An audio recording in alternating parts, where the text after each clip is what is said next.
Bentar. Oh, ternyata belum dikasih tugas ya.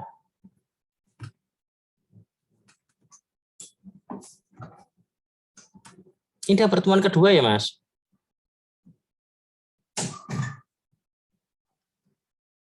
Iya, Pak. Bentar ya. Ini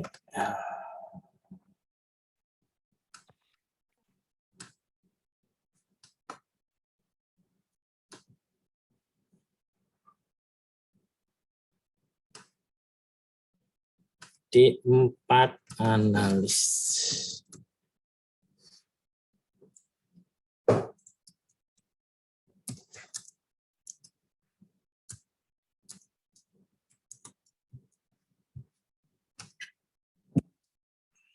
Mas apa sih, Mbak? Ini, Mbak?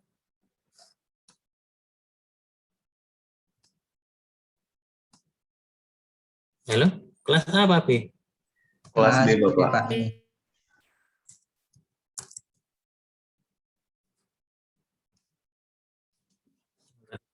Ini apa ya? Saya tuh bingung. Kebanyakan kelasnya. Aduh. Ini ada yang maaf lagi.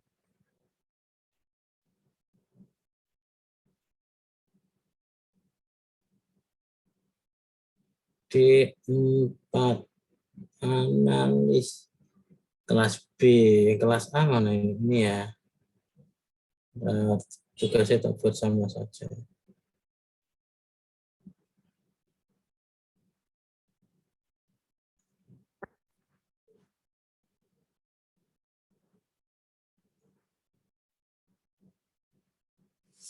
Ini Mbak, Mas, ini tugasnya tak share saja ya. Saya juga bingung nih.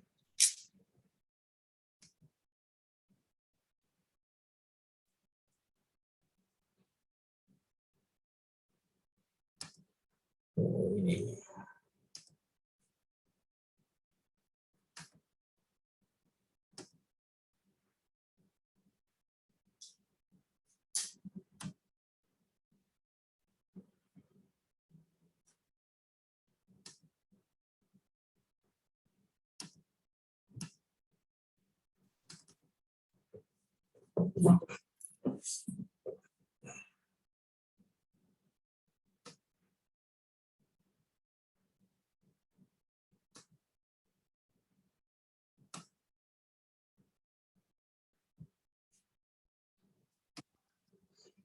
Ini satu kelas ada berapa mahasiswa, Mbak?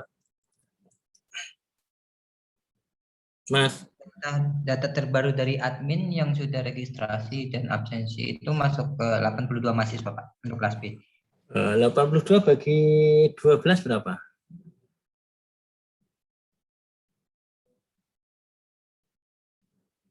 8.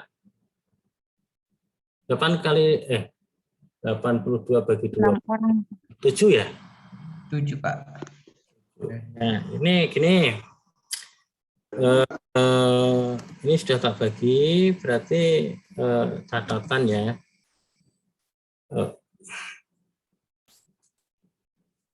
Ini tak share di grup saja untuk tugasnya ya. Ini jadi hari ini saya tetap ngisi, hari ini tetap ngisi. Oh, belum ngisi ya. Kemarin saya ngapain nih kemarin? Jadi tanda jelas mesti nih. Ya, Bapak, baru perkenalan. Perkenalan saya tidak dapat kenalan. Oh iya, iya. Tidak. Ini apa ini? Tuh.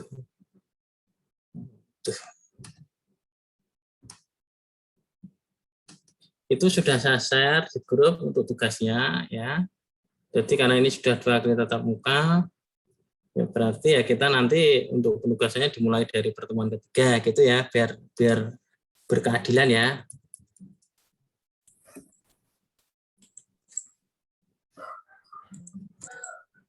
Ya, sabar ya. Orang sabar itu subur, disayang Tuhan. Ini untuk tugasnya, kebaca enggak? Kita sambil ambil air minum dulu ya.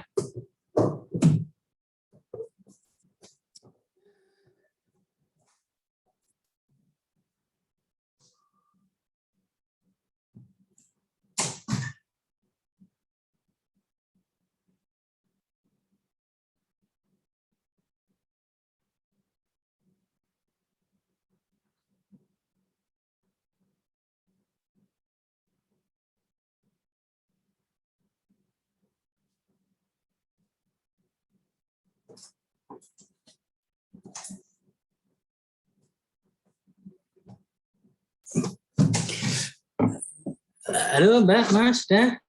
Itu berarti gini.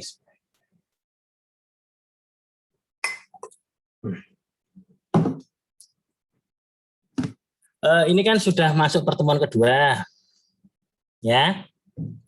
Jadi untuk minggu depan yang presentasi itu mahasiswa, ya. Ini untuk EPKN sebagai MPK dan identitas nasional yang awal ini nanti dari saya materinya, ya. Terus untuk yang karakter bangsa, ini karakter bangsa dikerjakan kelompok 1 ya. Ya.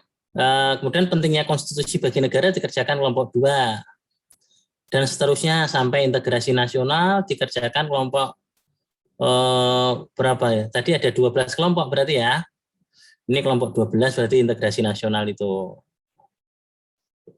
Ya, itu. Nah, untuk materi PKN identitas nasional SASER ya, SASER. Ini saya kasih ya biar hidupmu bahagia. Ya. Oh, ini semester 3 ini. Semester 3. Iya, Oh, Pak. Semester 3, Pak. sudah siap nikah semua berarti ini ya. Semester 3. Belum, Pak. Belum, Bapak. Lah siapnya kapan? Kira Kalau ada calonnya, Pak. Belum ada calon.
Mbak, Mas, PKN sebagai MKU kemarin udah sempat saya singgung belum? Belum, Pak. Oh, belum. Perlu saya sampaikan lagi.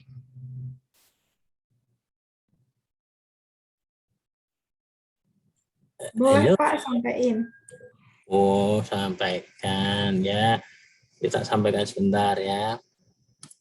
PKN sebagai MKU. Ini mau suara azan kelihatan ini. Bentar ya. Ya, kami dulu ya.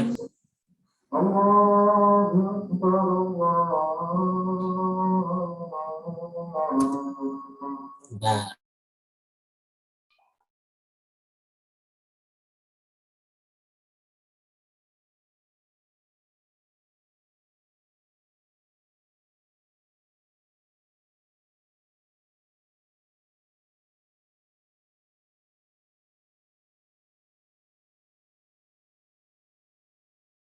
Coffee break dulu, itu tehnya diambil enggak apa-apa sama kopinya ya.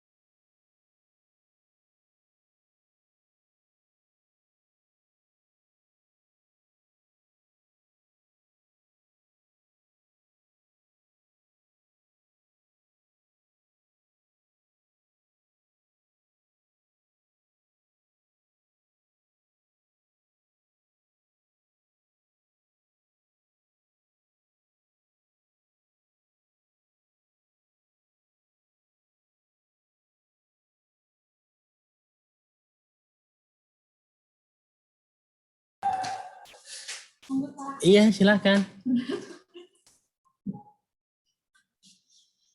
Ya, lanjut. Ya, ini kuliah keberapa ini tadi hari ini? Kedua, Pak. Pertemuan kedua Pak. Yang pertama jam berapa tadi? Jam berapa tadi yang pertama? Jam 11 Pak. Oh, jam 11, kasihan ya. Udah kuliah di kampus ya, nggak ada uang sakune ya, pulsa habis, mau minta orang tua malu, mau kerja ya bingung mau kerja apa. Ya. Aduh.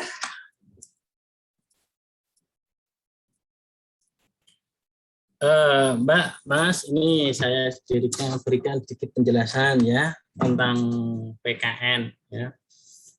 Tentang PKN sebagai MKU. Suara saya masuk? Masuk, Pak. Masuk, Pak. Jelas.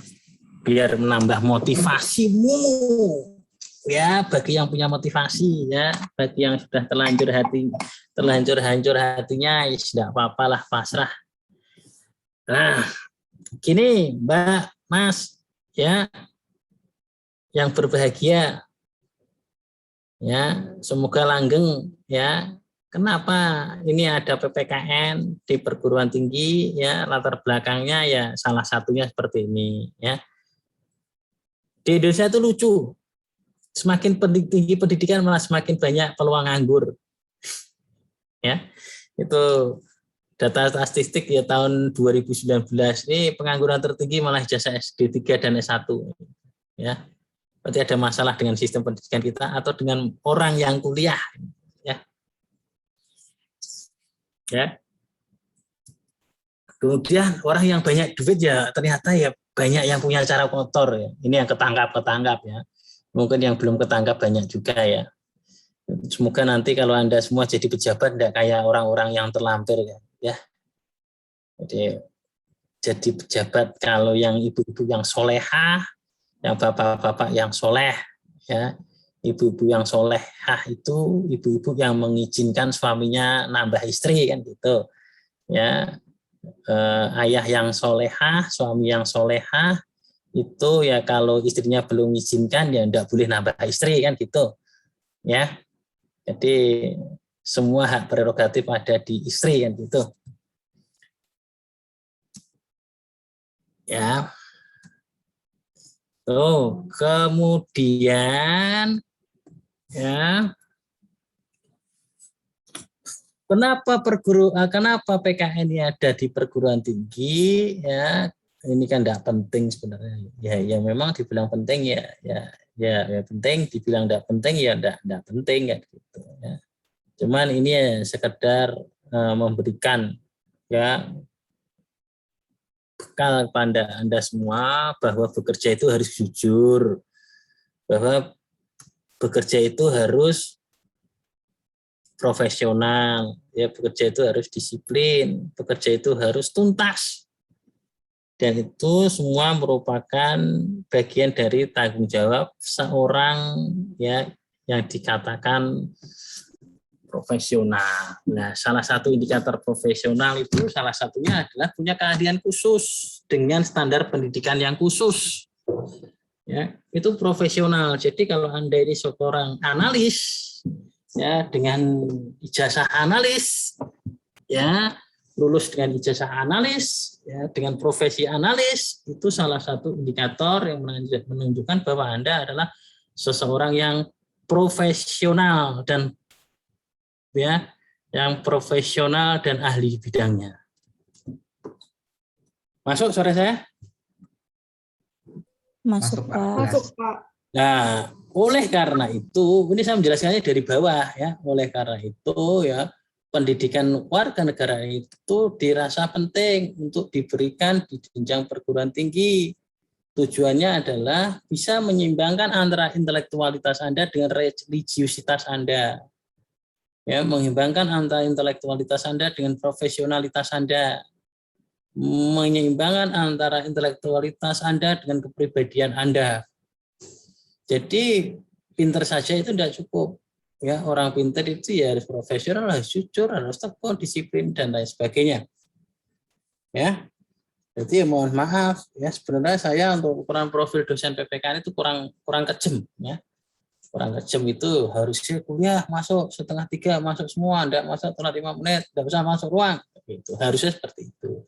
Cuma saya lihat wajah-wajah imut-imut Anda semua, saya enggak tega kan gitu ya. Karena saya tetap berpegangan pada sikap-sikap demokratis ya. Jadi itu kan ada kalimat demokratis juga, enggak semuanya harus religius ya, enggak semuanya harus disiplin, itu kan enggak ya. Sikap demokratis artinya demokratis itu yang ngerti keadaan dan baiknya seperti apa. Ya, kalau orang Jawa bilang itu ngono-ngono ya ojo ngono gitu loh ya. Ya tegas ya tegas tapi jangan membunuh orang ya. Ya tegas tapi jangan membuat orang mati rasa gitu. Ya, ini PKN itu tujuannya seperti itu. Dan perlu Anda ketahui PKN itu merupakan mata kuliah wajib. Ya. Dasarnya apa? Dasarnya adalah Undang-Undang Negara Republik Indonesia pasal 37 ayat 2 nomor 20 tahun 2003. Ya, tentang sistem pendidikan nasional. Ya, surat Dirjen Dikti nomor 43/Dikti ya Kep 2006. Ini kelihatannya kalau tidak salah muncul di soalnya UTS kelihatannya. Ya, dasar hukumnya itu saya munculkan kalau tidak keliru loh ya.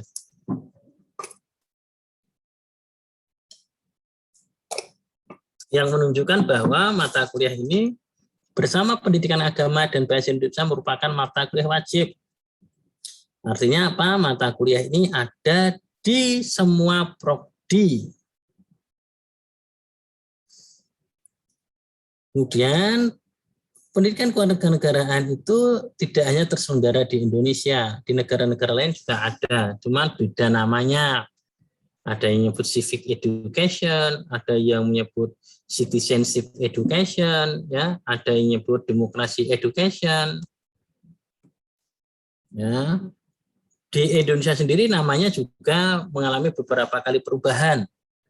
Dulu namanya sempat civic hukum, PMP, Pendidikan Moral Pancasila, PPKN, Pendidikan Pancasila dan Kewarganegaraan, kemudian Pendidikan Kewarganegaraan, Kemudian ada Pancasila dan pendidikan kewarganegaraan. Ya, ini mata kuliah pokok wajib.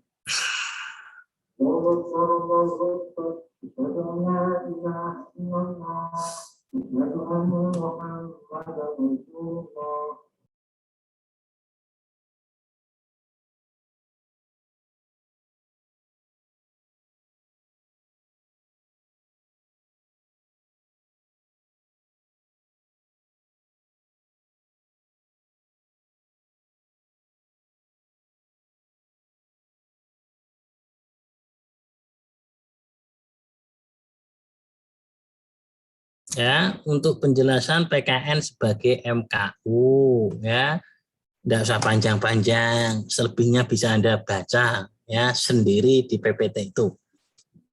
Ya, sudah dapat modul belum?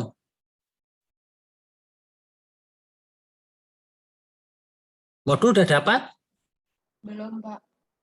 Oh, Belum, Pak. Wajahmu wajah menyedihkan, ya. Terima kasih.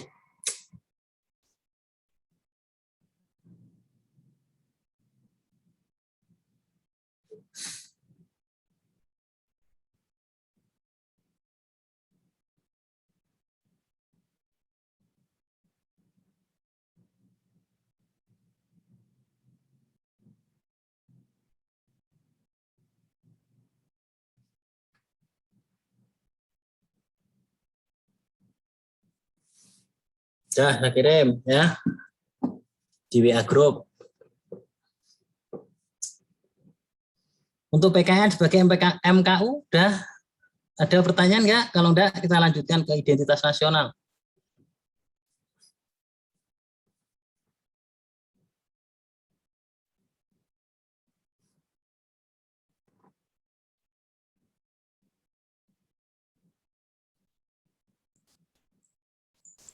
Belum ada pertanyaan kayaknya, Pak.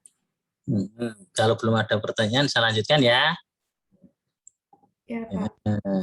Sekarang saya mau tanya dulu terkait PKN sebagai MKU ya. Tak tanya Mbak Lina Marliana alias Lina Laila ya. Ya, PKN sebagai MKU. Jika pertanyaannya jika Anda nanti ketika lulus ditawari pekerjaan pegawai negeri sipil ya dengan syarat menyetorkan uang sebesar 20 juta. Ya, kira-kira apa yang akan Anda lakukan? A.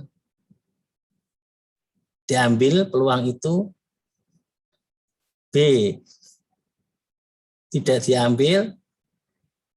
C. Milih pekerjaan yang lain. D. Lain-lain. Milih yang mana? 20 juta jadi PNS. Itu, Pak, ambil kerjaan lain. Ambil kerjaan yang lain. Kenapa ambil pekerjaan lain? Karena kan kalau pekerjaan lain kan kita bisa berusaha untuk masuknya kan berusaha dengan tes, terus kita bisa belajar dulu kan, belajar tata cara masuk pekerjaan yang lain. Kalau PNS dengan nyogok kan kita jadi nggak bisa berusaha proses masuk jadi PNS, Pak. Terus Mas Pelik Effendi, pertanyaannya sama, ya, tapi enggak 20 juta, tapi 10 juta. Kalau saya pribadi, saya milih ambil PNS-nya aja, Pak, karena bagaimanapun juga nanti kan kalau sudah masa tuanya kita juga bakal dapat yang namanya uang pensiun, Pak, kan lumayan itu, Pak, yang realistis aja, Pak. Kalau masa gimana-gimananya nanti kita juga bisa sesuaiin, Pak, gitu. Gitu sih, Pak, kalau aku. Bayar 10 juta enggak apa ya? Enggak apa-apa. Ya, minggu depan pakai itu ganti baju itu ya. Kaosnya kayak orang main bola wae ya. Nanti kaosnya itu. Kaosmu diganti yang pakai kerah ya. Baik, Pak, soalnya tadi dari luar Pak. Iya, sekarang Karena ganti kaos dulu, ganti kaos atau baju dulu ya. Siap Pak. Maaf Pak. Tak tanya Siap. satu lagi ya. Manusia milenium. Yanuar istighfari. Kenapa Bapak? Kalau kasusnya sama ya. Jadi PNS bayar 10 juta. Anda ambil apa enggak? Enggak. Kenapa? Soalnya kan ya tadi seperti kayak Elina. Aduh deg-degan. Itu deg-degan kalau dilamar wae. Seperti kayak Nila itu mungkin kan harus berusaha dulu ya Pak. Enggak semuanya itu harus pakai uang gitu. Mungkin. Terus berusahanya mentok, nggak dapat gimana? Ya pilih ambil.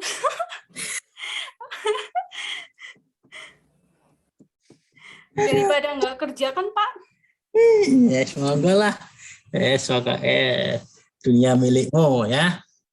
Kalau Mbak Wida Prawitri? Iya Bapak. Kalau kasusnya sama seperti itu, apa yang kamu lakukan?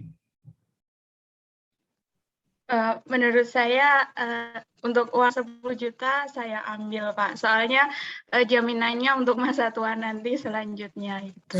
Nah, kalau ternyata mati muda gimana? Ya kan ada untuk mungkin untuk keluarga ada uang kematian yang bisa diberikan begitu. Tetap ada jasanya. Coba saya pengen tahu. Lintang. Kalau kamu gimana Mbak Lintang? Ambil Pak. Ambil. Ya kapan lagi ada kesempatan kayak gini gitu ya? Ya betul Pak. Aduh, kalau Mas Habib?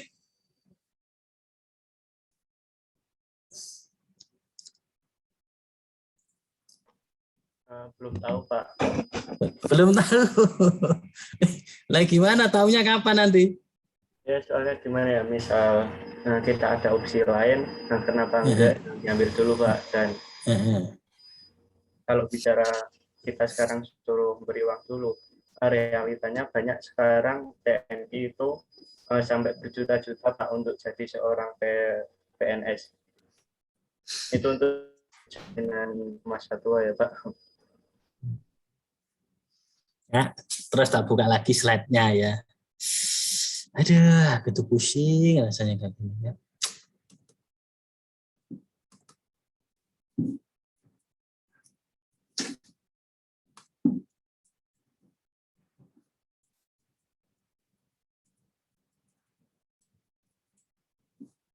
Coba ya kita lihat lagi ya.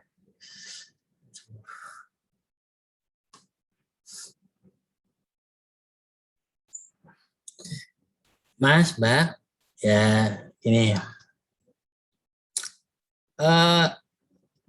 Ini Anda tahu religiusitas? Religius itu tahu, ya? Tahu ya, religius? Halo?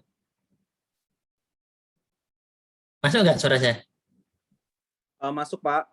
Masuk Pak. Religius tahu ya? Iya Pak, tahu Pak, paham. Apa artinya religius? Religius tuh setahu saya tuh hampir kayak pendekatan diri kepada Tuhan ya Pak. Sepertinya seperti itu ya. Terus Tuhan mengizinkan nyuap nggak? Walaupun 10 juta. Gimana Pak? Putus Tuhan mengizinkan suap apa enggak? Enggak. 10 juta. Tidak Pak. Enggak Pak. Ya dipikir sendiri ya, saya tidak perlu melanjutkan ya. Ya kira-kira kehidupan seperti itulah ya. Pasti akan selalu ada ujian yang lewat ya gitu ya. Sudah dapat istri cantik, ternyata sudah jadi punya pacar cantik ya. Jadi istri kok malah jelek, tuh di luar ada yang cantik lagi kan kayak gitu ya. Kira-kira yang cantik itu diambil lagi apa enggak? Kalau dia mau jadi istrinya. Mau nggak lagi nggak Mas Pelik Effendi? Diambil, Pak.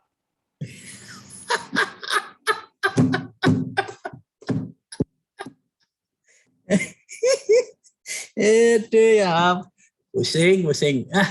Pokoknya selalu ada kesempatan langsung disikat. Ya, kalau Mas Habib gimana itu? Punya pacar cantik, jadi istri kelihatan jelek, terus muncul gadis cantik lagi, di luar sana mau diambil, mau dinikahi? Enggak, Pak. Hah? Enggak, Pak. Enggak. Kenapa enggak? Males adaptasi lagi, Pak. Adaptasi lagi? Iya, Pak. Soalnya kan kalau orang baru jelas adaptasi lagi tuh, Pak. Kalau istri yang pertama ngizinkan? Belum mikir sampai sana, Pak. Aduh, gimana ini? Belajar PPKN ternyata jebol semua ini. Pusing aku. Ya, pusing. Ya, jadi tantangannya kira-kira seperti itu ya. Jadi maka rajin-rajinlah ya belajar ilmu pengetahuan dan belajar agama ya. Dikuatkan imanmu ya biar emenmu tidak kemana-mana ya, nafsunya enggak kemana-mana. Nah ya 10 juta sahut, 5 juta sahut, ini memang susah ya. Ya gimana ya? Ini saya ada satu cerita lagi ya. Seandainya kamu di posisi saya ya, terus itu kan stafnya kan banyak itu, buka lapangan kerja, gajinya 3 jutaan, ya ada 100 orang lah. Gitu. Istrimu menyarankan ya supaya yang diterima itu bayar ya 1 jutaan lah. Gitu. Ya kan 1 juta kali 100 lumayan tuh 100 juta itu. Ya terus kita bisa memberikan pekerjaan kepada orang lain kayak gitu. Ya. Terus kira-kira apa yang kamu lakukan? Yang kamu laki-laki itu? Kalau saya dulu ya, Pak. Kalau saya dulu, saya harus gimana ya, Pak? Intinya nggak boleh seperti itu, Pak. Karena kan namanya kepala perusahaan itu harus menilai kinerja karyawannya, bukan dari uang, tapi menilai hasil kerjanya, seperti itu. Kalau itu yayasanmu sendiri, tidak ada orang lain di atasmu? Ya tetap seperti itu, Pak. Harus menilai dari kerjanya, bukan dari uangnya. Dari uangnya, ya. Kalau itu tahan ya, nahan godaan kayak gitu ya. Tapi ketika tidak ada kerjaan, kemudian butuh kerja, tidak tahan ya.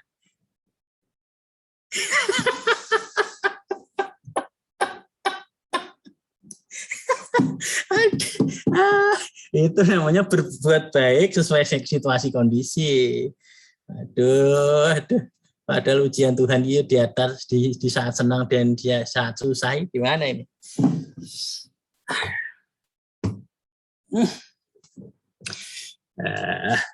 Mentalnya gimana ini? Terus ini kira-kira cara saya bisa menanamkan kepada Anda semua memiliki jiwa petarung yang kuat, tidak mempan suap, gimana caranya ini?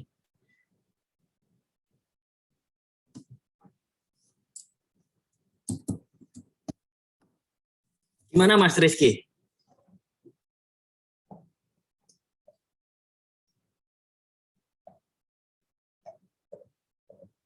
Gimana? Kalau itu sebenarnya tergantung keimanan atau dari pribadi diri sendiri ya Pak. Karena kita lihat contoh banyak kasus kan mereka yang korupsi pun padahal mereka disumpah dengan atas nama Al-Quran kan maupun Bible yang mereka pegang tetap mereka melakukan karena godaan nafsu. Jadi ya pribadi masing-masing itu yang mendekatkan diri kepada Tuhan gitu Pak. Jangan hanya ada peluang malah kita ambil begitu saja hanya karena menuruti nafsu saja. Kalau kamu sendiri gimana? Ketika butuh pekerjaan terus ada yang nawari 10 juta jadi PNS misalnya, kamu ambil atau gimana? Atau enggak? Kalau saya sendiri enggak saya ambil Pak, karena mereka yang lolos tanpa swab pun sebenarnya yang ketika mereka bolos kerja tiba-tiba nyelonong tidak kerja atau tiba-tiba keluar pas jam kerja itu juga termasuk korupsi dalam hal waktu makan gaji buta. Masuk bolos sekali dalam sebulan makan gaji buta. Kan ya masih kerja 29 hari itu. Ya, makanya itu tergantung pribadi masing-masing, Pak. Nah, terus caranya memperbaikinya gimana itu? Seperti yang tadi, nilai-nilai religius tadi. Betul, ganti satu lagi wanita ya. Ya, wanita itu imannya lebih kuat ya. Lebih tahan godaan harta biasanya. Mbak Aulia Nur Zahra? Iya, Pak. Kalau kasusnya seperti itu, kira-kira yang kamu ambil gimana? Saya tidak akan ambil itu, Pak. Karena?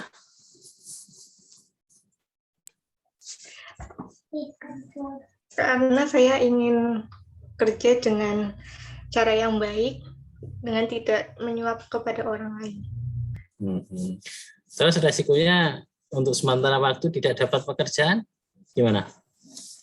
Ya tidak apa-apa, cari jalan keluar yang lain lagi. Karena kan mencari uang itu bukan hanya untuk PNS saja, Pak. Ya, satu lagi. Kalau Yuliana Permata Dewi gimana? Kalau saya, gimana tadi Pak pertanyaannya? Itu loh, ada tawaran pekerjaan PNS, bayarnya cukup 10 juta. Kira-kira diambil apa enggak? Enggak diambil, soalnya itu kan tanggungan di akhirat juga Pak. Soalnya kan menyangkut. Nah, nanti kalau kamu dapat suami PNS, dulu jadinya caranya seperti itu gimana? Ya, gimana ya Pak? Bingung juga Pak. Soalnya kan kita nggak tahu dulunya gimana Pak. Ya, maksudnya enggak cerita kan gitu. Bisa ditanya ya, dulu cara jadinya gimana kayak gitu ya? Ya Pak, siap. Nah, kalau ternyata cara jadinya seperti itu gimana solusinya? Ya gimana ya Pak, soalnya udah terlanjur juga. Suruh apa? ya? Disuruh keluar kan gimana? Ya, itu ya, jadi hidup itu susah untuk membuat keputusan-keputusan yang rumit ya. Sebenarnya tidak rumit ya jika kita terbiasa dengan perilaku yang baik ya. Jadi kalau kita punya keyakinan yang nyuap dosa, yang terima suap ya dosa, ya nanti ada jalan lain kan. Ya termasuk ya pasangannya pun ya orang baik ya akan dipasangkan dengan orang baik kan gitu. Ya pasangkan orang baik itu ya maksudnya ya jodoh yang akan datang ya baik kan. Ya. Tuh. Ya itulah makanya kita hati-hati ya di TV itu, di media ya. Ketika kita gembar-gembor itu koruptor ya. Ternyata tidak semua orang bisa menghindari koruptor termasuk kita. Ya, tidak bisa, susah untuk menghindari sikap korup ya. Terus untuk yang PKN sebagai MKU itu ya, itu contohnya ya. Ya kalau saya sih ya alhamdulillah daftar PNS tidak pernah dapat nomor ya. Akhirnya ya terdampar di Omnibus, tidak pernah dapat nomor ujian. Pengen tapi kalau daftar tidak pernah dapat nomor.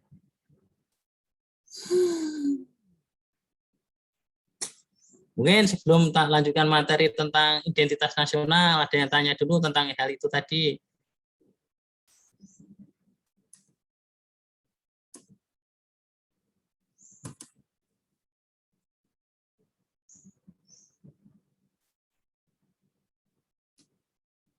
Belum ada kayaknya, Pak.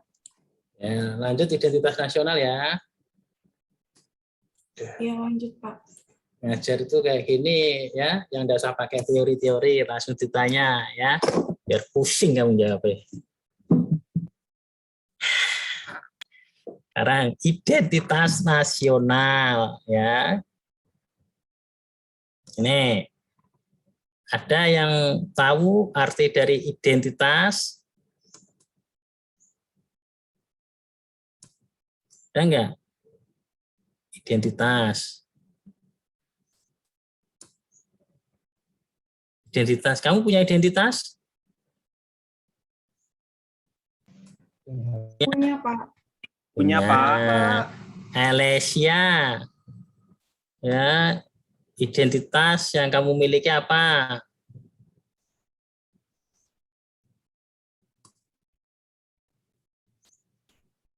Mana Alesia? Identitas itu kira-kira apa? Bisa dikatakan identitas itu. Kira-kira identitas yang kamu miliki apa? Mana Alesia tadi mana?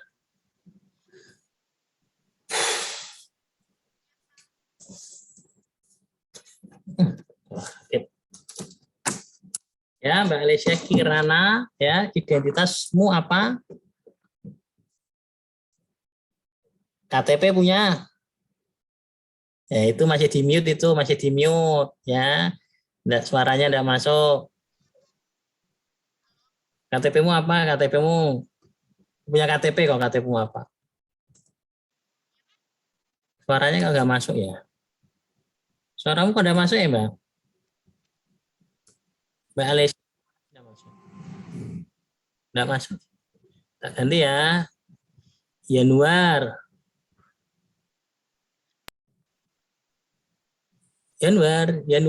Istighfari Aulia.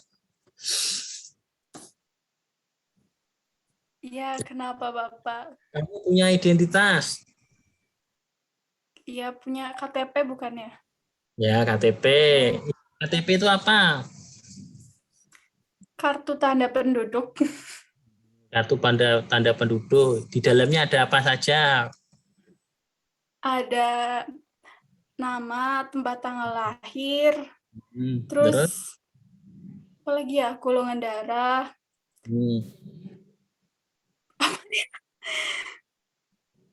Apa ya? Aku lupa, Pak.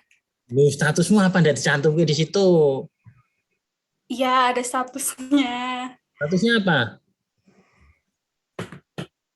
Pelajar. Apa ya? Status itu biasanya sudah kawin atau belum kawin. Oh, iya, Status belum kawin, Bapak. Belum kawin, ya. Terus, kira-kira isi KTP-mu dengan isi KTP-nya si Rizky sama apa beda?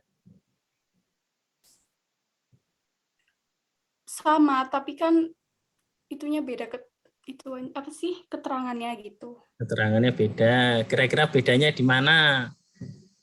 Mas Rizky, wah diceritakan itu KTP punya enggak? Punya. Punya. Isinya apa KTP-mu itu? Nik, nama, alamat, tempat tanggal lahir, golongan darah, status, sama pekerjaan biasanya. Sama punya Januar sama enggak? Sama, Bapak. Format datanya sama, tapi untuk pengisiannya berbeda, Pak. Iya. Statusnya? Belum kawin. Statusnya yang punya Rizky? Rizky? Apa sini? Belum, Pak. Belum kawin. Ya, bisa disamakan ya. Ya. Jadi identitas itu seperti itu ya, serupa tapi tidak sama. Itu kalau pribadi. Namanya KTP tapi isinya beda ya, namanya beda, tempat lahirnya bisa beda, bisa sama. Alamatnya bisa beda, bisa sama. Kalau satu rumah ya berarti sama alamatnya, kan gitu. Ya, statusnya bisa beda, bisa sama ya. Jadi identitas itu ya titik poinnya ada di data yang membedakan antara satu orang dengan orang lain. Itu namanya identitas ya. Kayak Mbak Susi Putri itu identitasnya sama nggak sama punyanya Januar? Kalau iya Pak, sama Pak. Cuma Sama. isinya itu yang beda. Statusnya sama. Iya sama. Ya, kapan-kapan disamakan ya. Sama-sama sudah kawin gitu ya. Tuh. Nah, sekarang ya kalau identitas nasional itu kira-kira apa? Pengertiannya.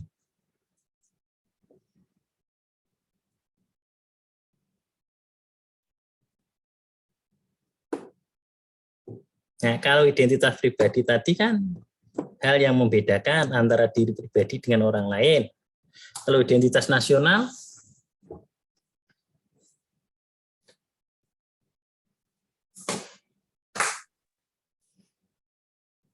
apa Mbak Lintang? Yang membedakan satu negara dengan negara lain, Pak. Kalau begitu yang membedakan Indonesia dengan negara lain apa? Namanya, benderanya, bahasanya. Oh, berarti sudah selesai ya materinya ya, identitas nasional ya. Lah itu sudah semua, udah ngerti ya. Berarti kan ya kuliah kan ya kayak gini saja ya. Ya, materi sudah tersampaikan semua dengan baik. Ya, berarti kuliah itu udah harus pakai PP. Sudah bisa membedakan identitas pribadi dan identitas negara kan gitu. Ya. Terus tujuannya apa ketika kita tahu identitas kita? Apa Mbak Lintang kira-kira? Ketika kita tahu identitas kita dan identitas negara lain, tujuannya kita untuk tahu itu apa sebenarnya? Kenapa kita harus tahu?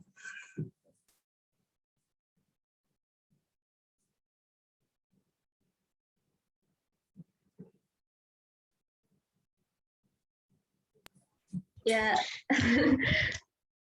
supaya tahu Pak, masa nggak tahu identitas diri sendiri sama negara gitu.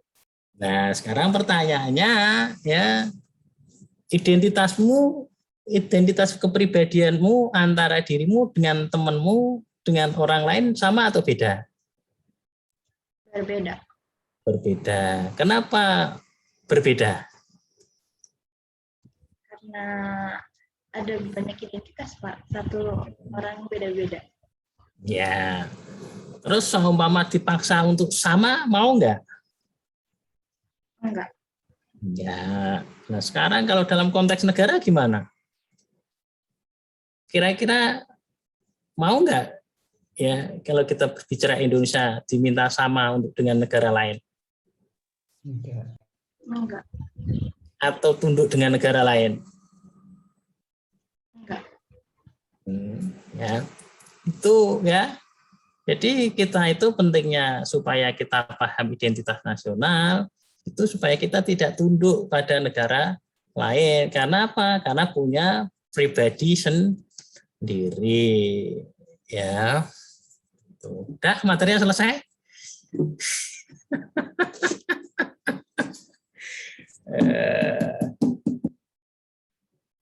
Gimana? Terlalu gampang belajarnya?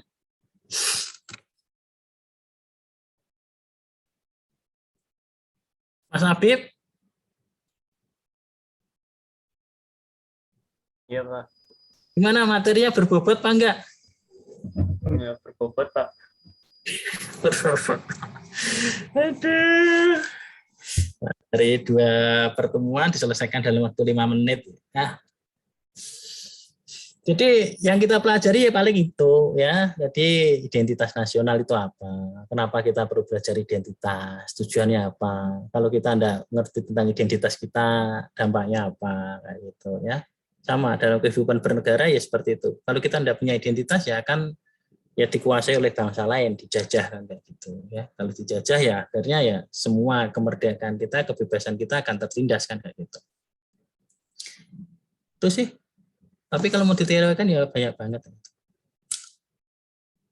Ini yang di room-room berikutnya paham nggak ini? Mas Gusti Dimas, masuk nggak materinya tadi? Identitas nasional. Masuk Pak, masuk. Identitas nasional kita apa? Ya itu Pak, pembeda dengan negara lain kayak misal bahasa, bendera. Oh iya. Ya pinter gitu. Berarti saya nguyai segoro ya. Tahu ya nguyai segoro ya? Mengajar di tempat orang-orang sudah pintar. Aduh.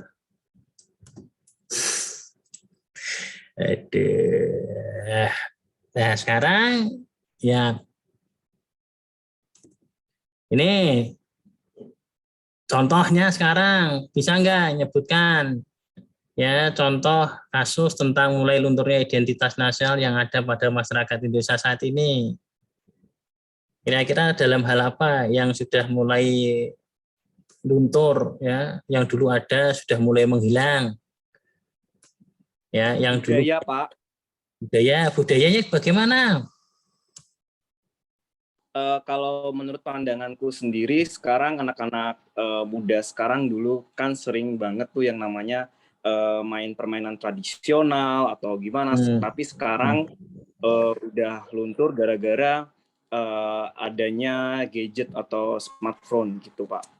Itu karena adanya gadget atau karena ketidakmampuan kita menguasai dan memproduksi gadget? Ketidakmampuan kita. Ketidakmampuan kita terus menyalahkan nasib ya.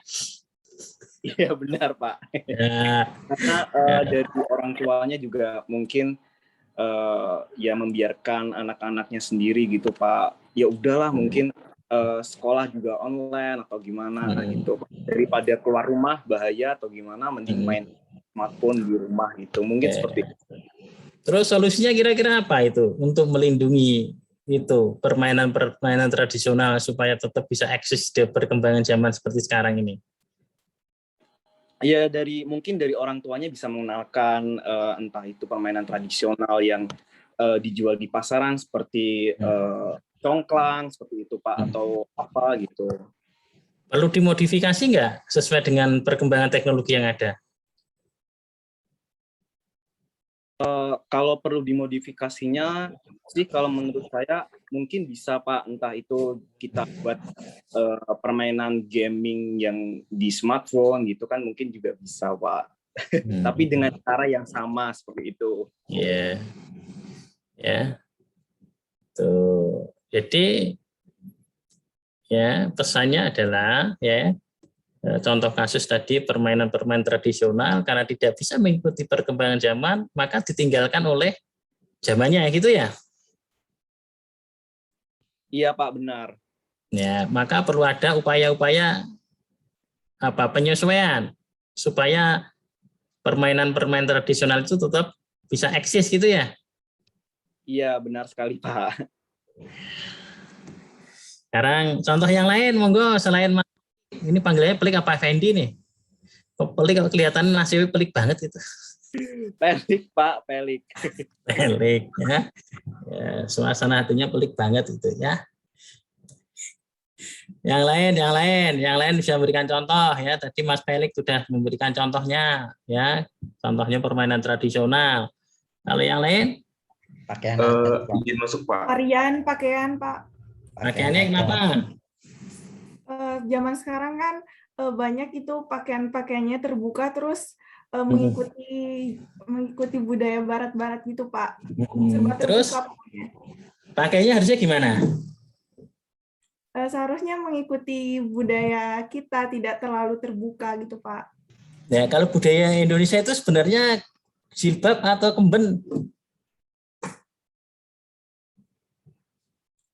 Apa tadi Pak? Jilbab atau apa? Budaya Indonesia itu hanya pakai kerudung atau pakai kemben. Tahu kemben? Yang sudah ada itu. Kayak di film-film ketoprak itu loh. Yang asli kita yang mana? Tergantung agamanya itu Pak. Masa ya Islam pakai itu Pak? Sesuai norma. Ya kan kita berbicara Indonesia. Maksudnya kalau kita berbicara keaslian ya, cara berpakaian kita itu yang asli yang mana?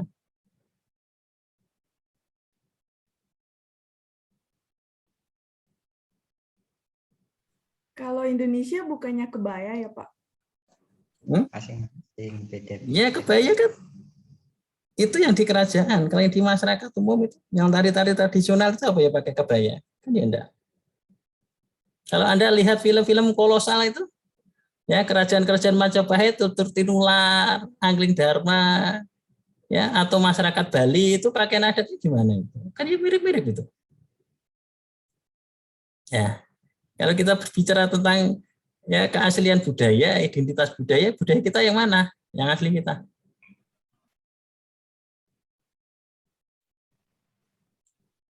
Yang itu apa sih tadi, kemben apa sih? Ya, Nggak tahu. Lah, Anda pilih pakai kerudung sekarang apa pakai kemben? Enggak, Pak, enggak. Ya. Jadi kesimpulannya bagaimana itu kalau tentang hal pakaian? Atau budaya secara umum sebagai sebuah identitas? Kalau menurut saya budaya yang modern gitu loh, Pak. Nggak terlalu kuno, nggak terlalu ngikut arah zaman gitu, Pak. Jadi gini ya, maksudnya yang ngikuti perkembangan tapi tetap ada filter etikanya gitu. Iya, benar. Nah, tumben pinter.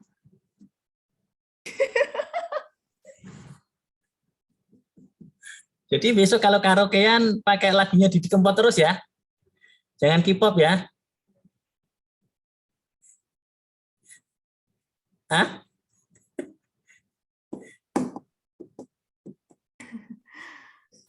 Ya, kalau karaokean pakai lagunya Didi Kempot ya.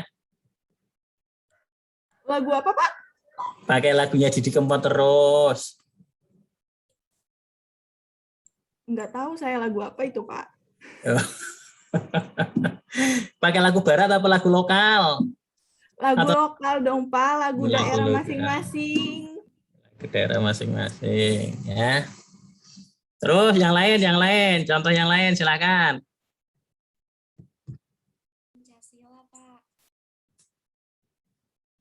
Ada yang lain tadi banyak ini yang ngantuk ini Mbak Sri Dwi Rahayu ini ngantuk. Kelihatannya berduka banget wajahnya kenapa? Yo Mbak Sri Dwi. Iya Pak. Gimana ada nggak contoh kasus tentang identitas? Mungkin itu penggunaan bahasa Indonesia yang mulai luntur di generasi sekarang. Terus solusinya gimana? Solusinya itu mungkin dari orang tuanya untuk mendidik supaya setidaknya kita tuh diajarkan menggunakan bahasa Indonesia yang lebih baik dan kayak berbicara sopan terhadap orang tua gitu loh Pak. Nah, selama ini yang tidak baik contohnya apa? Kayak itu bicaranya kayak mengikuti zaman kan kayak nggak sopan gitu kalau terhadap orang tua gitu Pak. Contoh ucapannya gimana? Contoh ucapannya? Kalau contohnya gini Pak.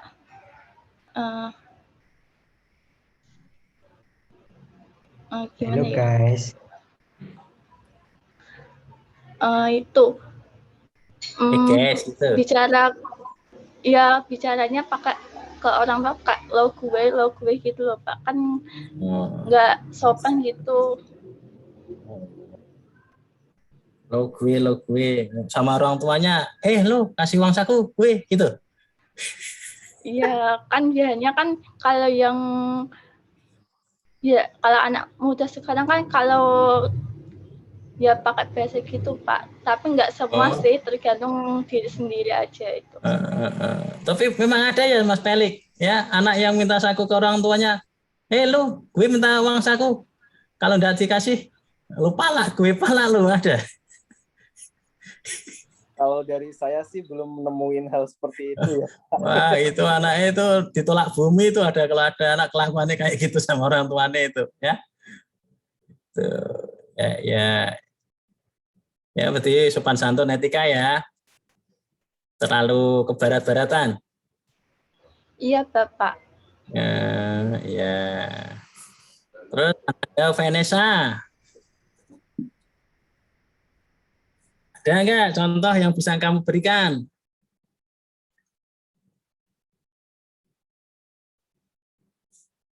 Halo. Iya Mbak. Pak, Contohnya apa yang bisa kamu berikan? kalau saya tadi mau jawab pakaian yang kurang tertutup kayak misalnya pakai crop top gitu Pak.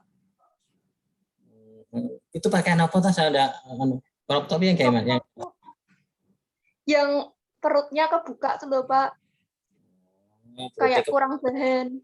Kayak kurang bahan. Berarti orang India itu kurang bahan semua ya? Apa Pak? Orang India itu kurang bahan semua ya? Itu kan udah kelihatan semua itu. Ya, itu kan beda, kalau itu kan udah budayanya mereka. Oh, kalau budaya kita gimana? Tertutup. Tertutup. Jadi ditutupi semua. Jadi kalau bonceng motor ya belakangnya jangan kelihatan gitu maksudnya ya? Iya Pak. Kayaknya kita ngomong apa adanya. Kenyataan kan kayak gitu ya Mas Pelik? Hah? Mas Pelik? Mas Pelik? Iya. Kejadiannya kan seringnya kayak gitu ya, bonceng motor bokongnya kelihatan gitu toh? Iya Pak, benar sekali Pak. Cewek itu Pak sampai kelihatan. Sampai kelihatan. Kamu suka ngelihat apa? Suka merem? Paling ya lihat dikit Pak. Lihat dikit. Aduh, ya itu nanti untuk perbaikan semua kaum wanita ya. Kalau pakai baju yang cukup kayaknya ya. Iya Pak. Ya, untuk semua wanita. Terus ada yang lain Mbak Vanessa? Selain itu? Cuma itu. Cuma itu ya. Kalau Mas Rizky contohnya apa? Budaya kita yang sering diakui negara tetangga, Pak. Apa? Mungkin kayak contoh keris tiba-tiba diakui Malaysia. Terus kayak suku Batak pernah diakui Malaysia. Terus beberapa alat musik dan ciri khas pakaian adat sering diakui oleh negara tetangga. Itu yang perlu kita jaga saat ini sebenarnya sih, Pak. Caranya jaga gimana? Melestarikannya dengan cara mungkin ketika ada event nasional ataupun di Jawa sendiri kan, dengan mungkin di hari tertentu kita menggunakan batik sebagai identitas gitu Pak. Itu salah satu melestarikannya. Maksudnya dipatenkan gitu? Dipatenkan? Dipatenkan bisa Pak. Terus saya mau tanya, wayang itu budaya Indonesia atau budaya yang India? Cerita wayang itu. Kalau melihat sejarah mungkin diambil kebanyakan dari cerita Hindu Buddha ya Pak. Karena maksudnya punyanya India apa Indonesia? Mungkin punyanya India, teman. Nah terus yang klaim siapa itu? Yang ngeklaim sekarang siapa? Indonesia. Wayang Golek. Ya berarti kelakuan orang Indonesia sama nggak dengan orang Malaysia? Mungkin modifikasi. Ya modifikasi ya. Itu ya, jadi orang yang gampang termakan isu berita-berita tidak jelas ya pikirannya kayak gitu, hanya karena emosi sesaat. Ya padahal yang kita gembar-gemborkan wayang itu ternyata ceritanya cerita orang India gitu. Nah itu kalau India komplain itu cerita kita kok tidak ada royaltinya gitu, gimana kira-kira? Ya, Pandawa 5 itu cerita dari mana? Kan cerita dari India. Mahabharata. Nah iya ya, artinya apa ya? Hal-hal semacam itu kita itu harus cerdas menyikapinya ya. Jadi paten boleh ya, tapi bukan berarti kita menolak perkembangan perubahan-perubahan dari bangsa lain. Selama itu baik enggak masalah ya. Selama itu baik ya, kalau jelek ya itu yang kita tolak. Itu sederhananya. Tapi kan nyatanya yang K-pop yang udah kelihatan itu ya anak-anak muda kan banyak yang suka kan. Terus cara bentuknya gimana itu?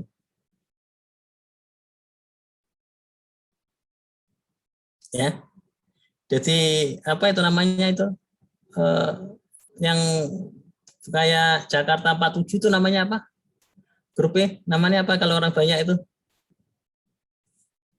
JKT48 Bapak. Yang 48 47 kurang satu ya berarti ya. Apa namanya itu? Boyband atau apa namanya? Iya Pak, boyband. Girl band Pak. Girl band. Kalau girl band berarti pakainya ala Indonesia gitu ya? Pakai kemben. Pakai kemben. Seneng lah kamu nonton acara kayak itu pakai kemben ya. Ya. Bisa ya. Jadi ya identitas nasional materinya kayak gitulah kira-kira ya. Tuh. Dan ini tak kasih contoh ya. Sedikit.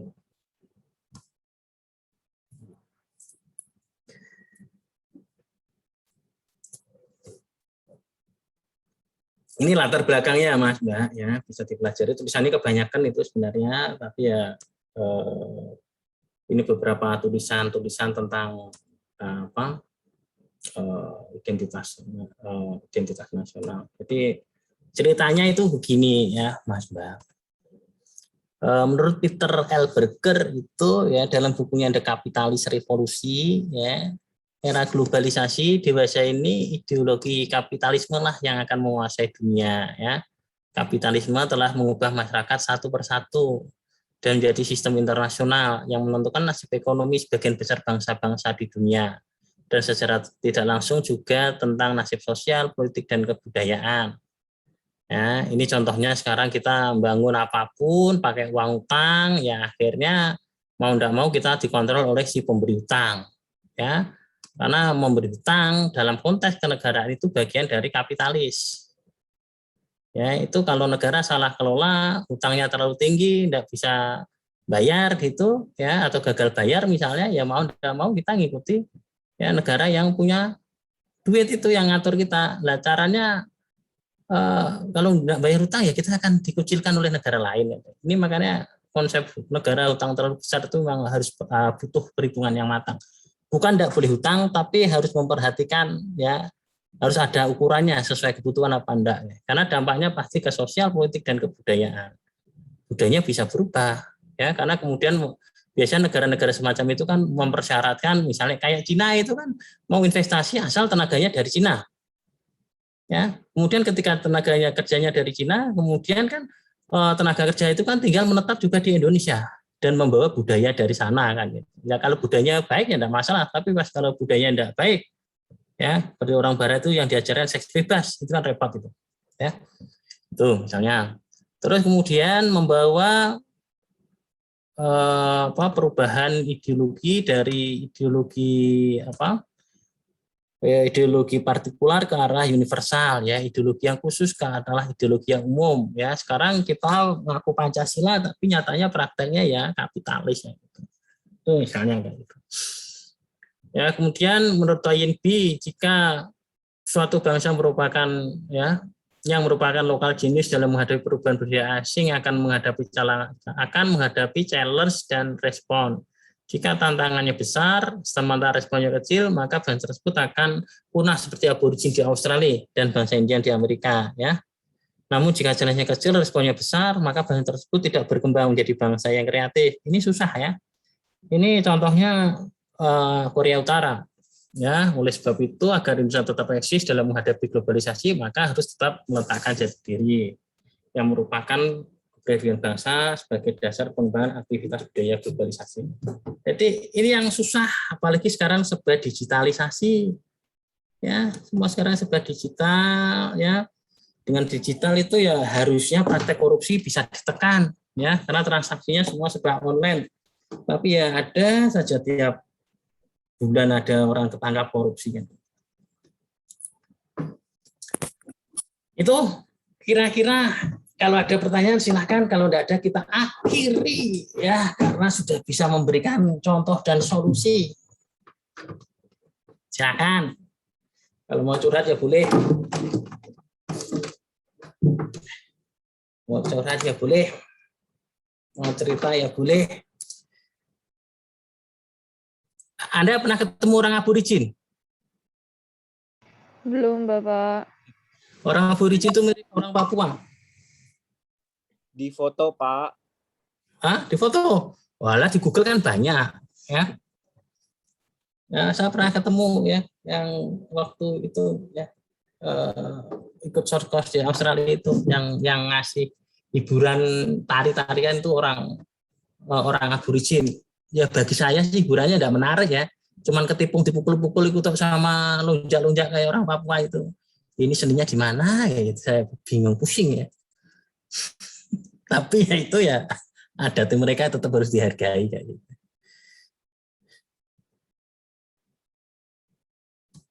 Silakan kalau ada pertanyaan, kalau tidak ada kita akhiri Pak Ibu, Bapak Ibu yang ditutup-tutup pada ngantuk semua ini ya. Mbak Adelia Langagu, namanya susah ini.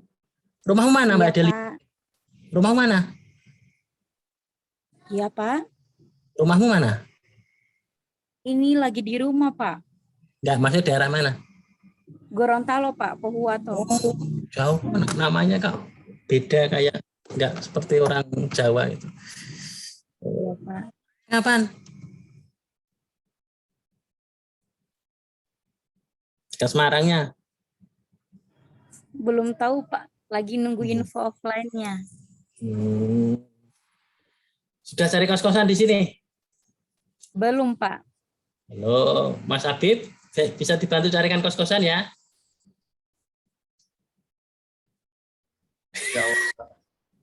Siap? Kami cuma senyum.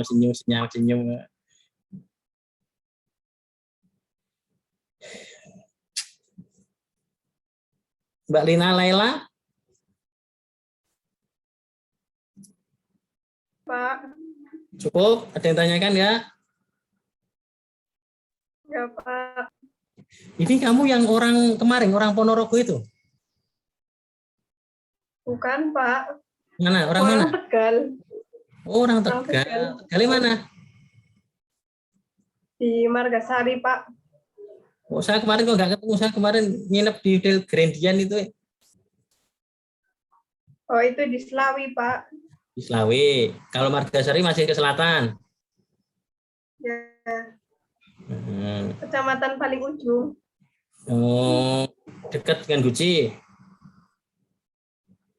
Ya, lumayan setengah jaman, Pak. Ya, cukup ya. Saya akhiri. Gimana? Terima kasih. Wassalamualaikum warahmatullahi wabarakatuh. Waalaikumsalam warahmatullahi wabarakatuh. Pak. Terima kasih, Pak. Terima kasih, Pak. Pak. Sehat-sehat ya, Pak. Aduh. Terima kasih, Pak. Bapak Bapak lagi